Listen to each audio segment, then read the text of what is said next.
واللحد يحكي ظلمة فيها ابتلائي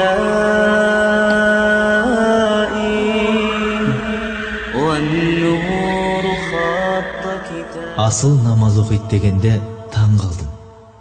Себебі аяқ-қолы балғадай талай зіңгіттей жігіттер әрнені сылтауратып, Алла бұйырған парыздан бас тартады. Ал енді бірі болмашы сырқатының себебінен бұл мәселеге атүсті қарайды.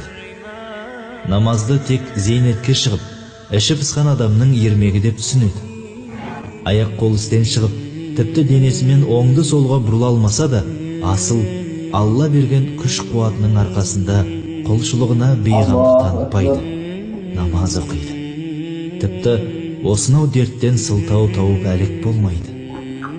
Қамшының сабындай жалған фаниді жалпағынан басу емес, құлшылығын кемелдендіру оның мақсаты.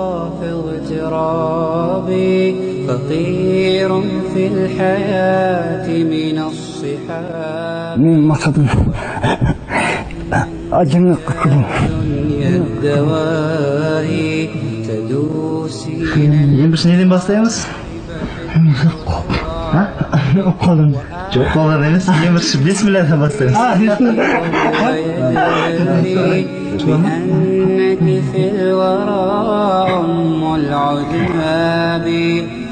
Сақалым бар екен, сақалымды жойып та. Енді оң қолымды әкел.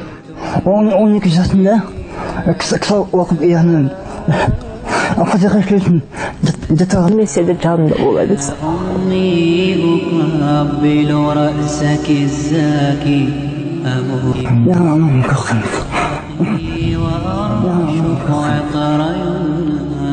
Қазіргі кезде жағдайының жоқтығын алға тартып, немесе мүгедек деп өз балаларынан бас тартып жатқандар қаншама. Өмірге әкелген соң өз балаларының кемдігін көріп аяусыз жүрекпен бас тартқаны күнә. Ойланып қарайықшы, баланың не күнәсі бар?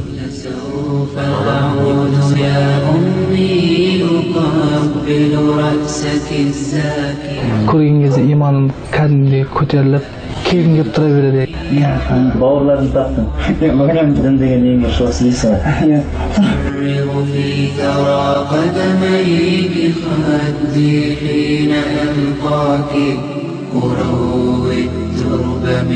Сенің денің сау ғой, неге шүкір етпейсің? Қол аяғың аман есен. Сол сау болған 12 мүшеңді Алла жолына толыққанды неге арнамайсың?